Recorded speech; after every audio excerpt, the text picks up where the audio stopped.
English podcast. From Learn English with Joy. Hello, everyone. Welcome back to Learn English with Joy. I'm Chris, and I'm so glad you're here with us today. Every time you tune in, it shows me something important, that you're committed to improving your English, that you're showing up for yourself, and that is exactly where progress begins. Whether you're walking in the park, making a cup of tea, or sitting in your favorite chair, thank you for spending this time with us. Hi, friends. It's Emily here, and I have to say, I'm really excited about what we're talking about today. But first, let me tell you something I think many of you will relate to. Have you ever been in a situation where you understand almost everything in English? The conversation flows into your ears just fine, but when it's your turn to speak, your brain suddenly freezes?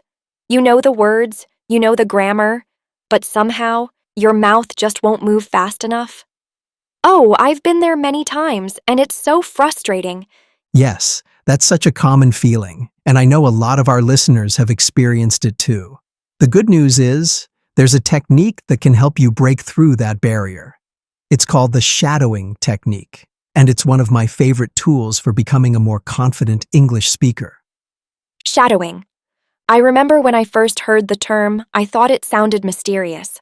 But actually, it's very simple and very effective. You listen to someone speak English, then you repeat what they say immediately, matching their pronunciation, their intonation, and even their rhythm. You're like their shadow, following them closely, step by step, word by word. Exactly.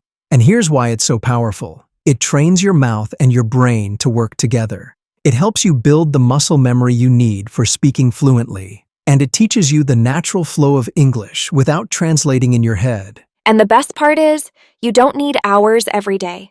Even 5 to 10 minutes can make a difference if you do it regularly. Plus, you can choose content you enjoy. Maybe your favorite TV show, a podcast like ours, or even a short movie scene. When you enjoy the material, practice feels less like study and more like fun. That's right. And today, we're going to make this learning fun for you. We'll share personal stories about how shadowing has worked for us. We'll do a live practice so you can join in. And at the end, we'll have a quiz to help you learn some useful vocabulary. So stay with us.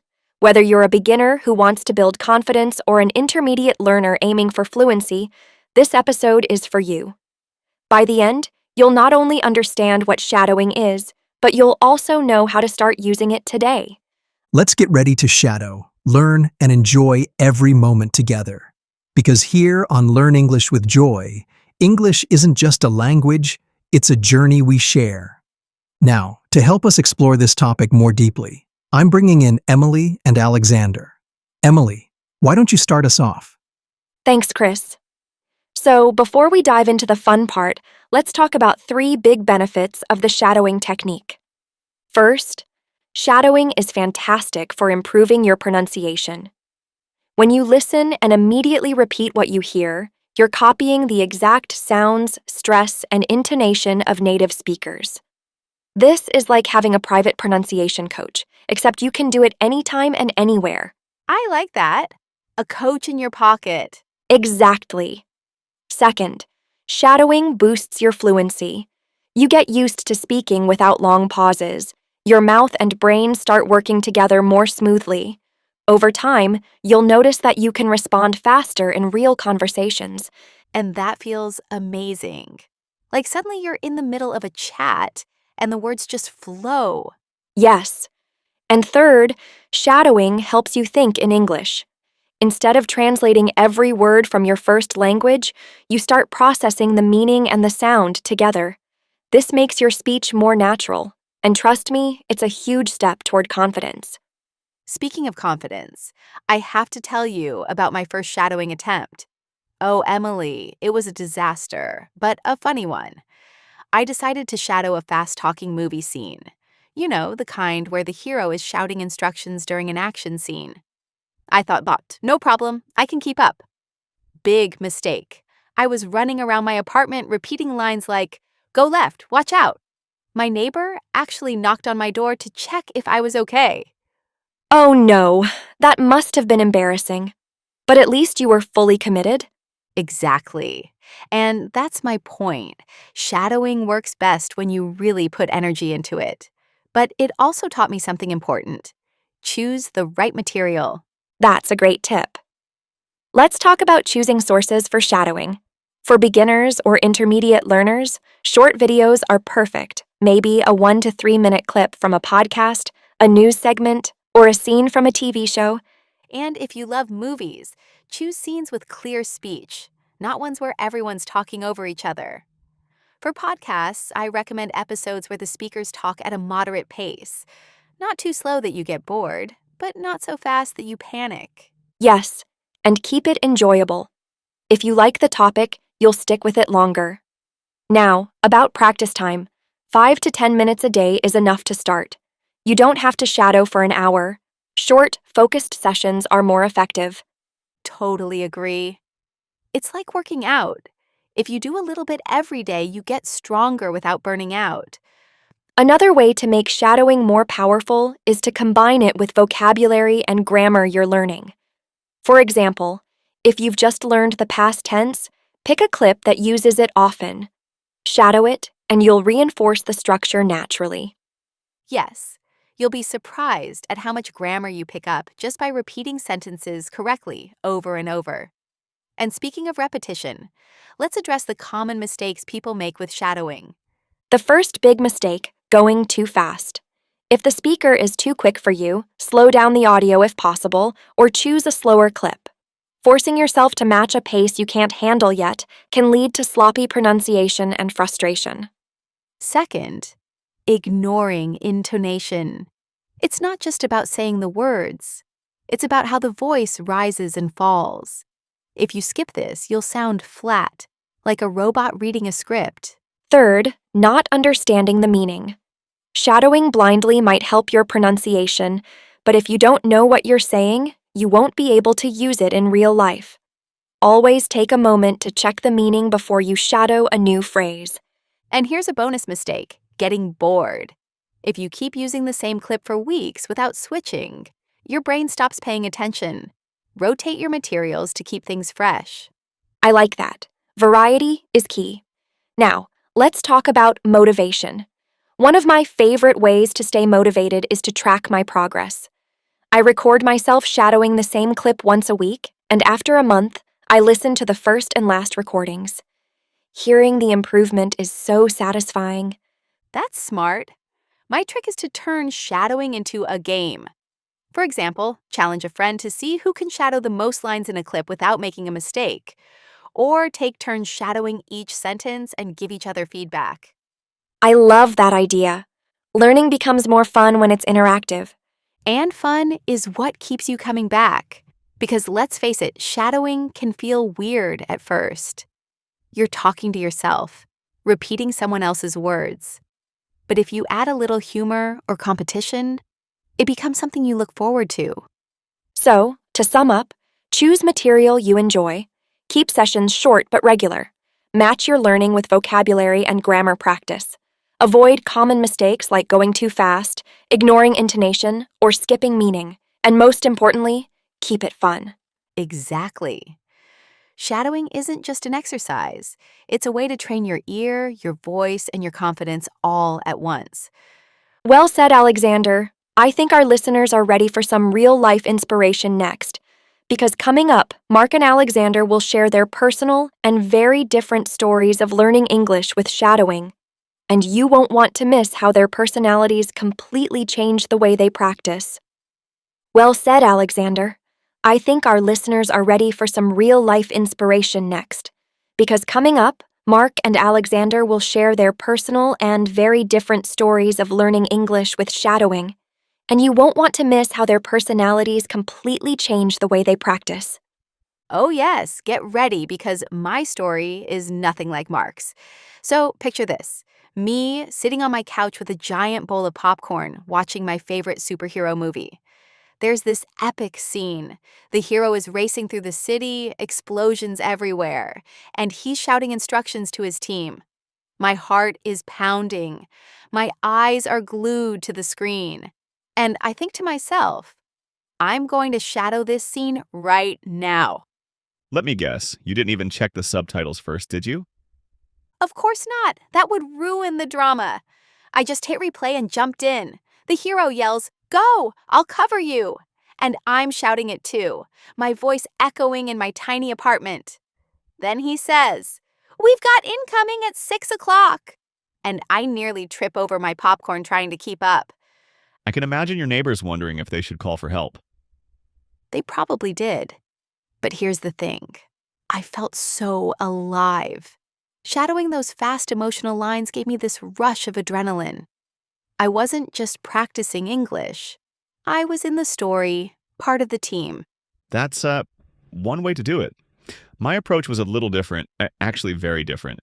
I started shadowing with an audiobook about astrophysics. Astrophysics? Mark, that's not exactly action-packed.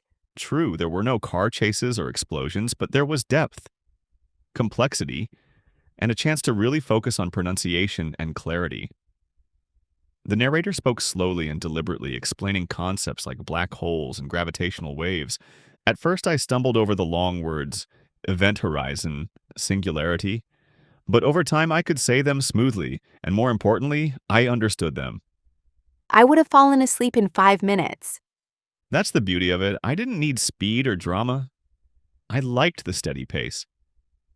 It gave me time to absorb the vocabulary, to match my intonation exactly, and to think about the meaning. See, that's our difference right there. You're all about precision and clarity. I'm all about energy and emotion. And both have value. But I will say this. Your method might help with quick responses in conversation, while mine builds a strong foundation for complex topics. Are you saying your science shadowing is better than my superhero shadowing? Not better, just different. Oh, come on. Let's be honest, if we did a race to see who can shadow a random clip perfectly, I'd win. Mark, not if the clip was from a scientific lecture, and not if it was from a battle scene in space.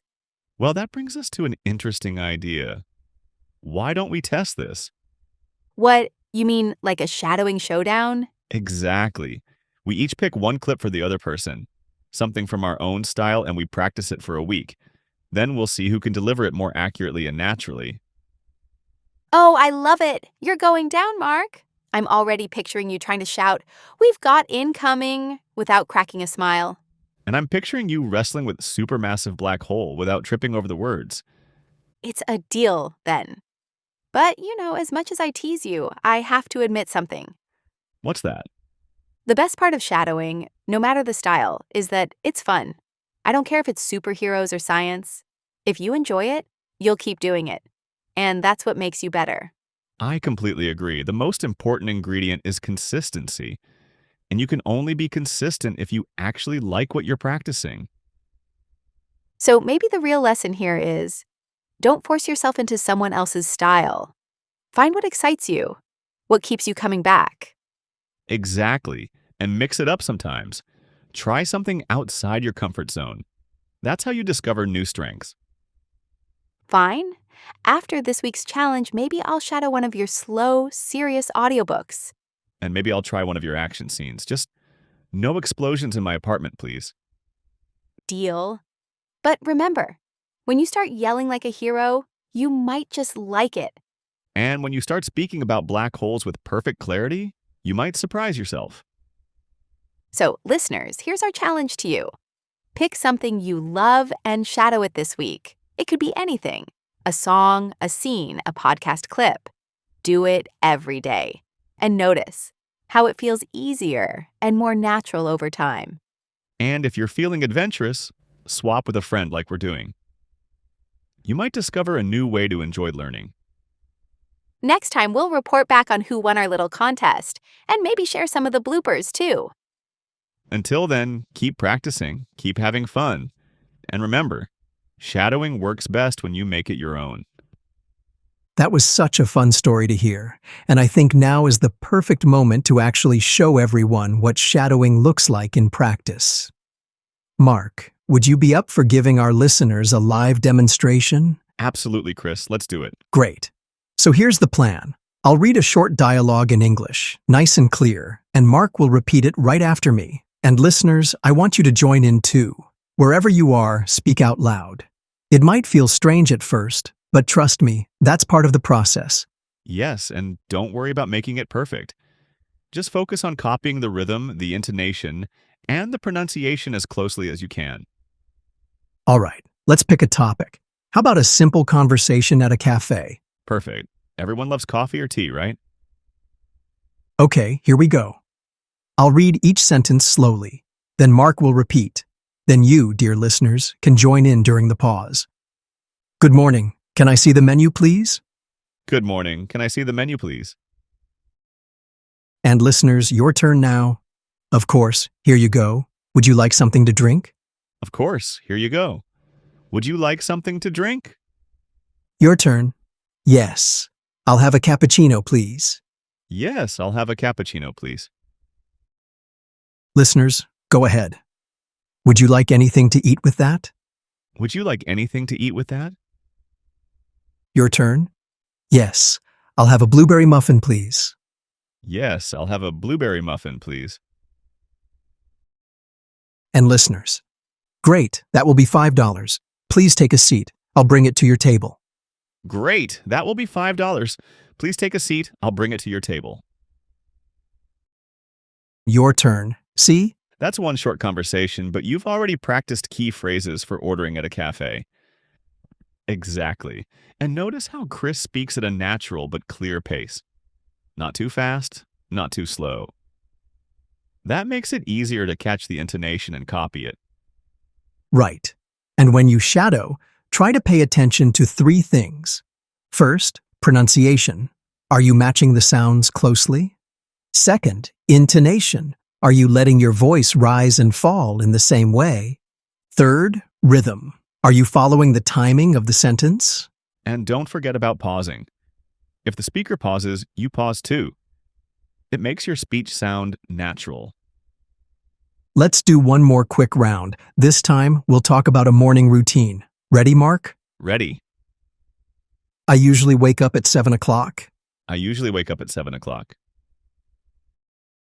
Listeners, I brush my teeth and wash my face. I brush my teeth and wash my face.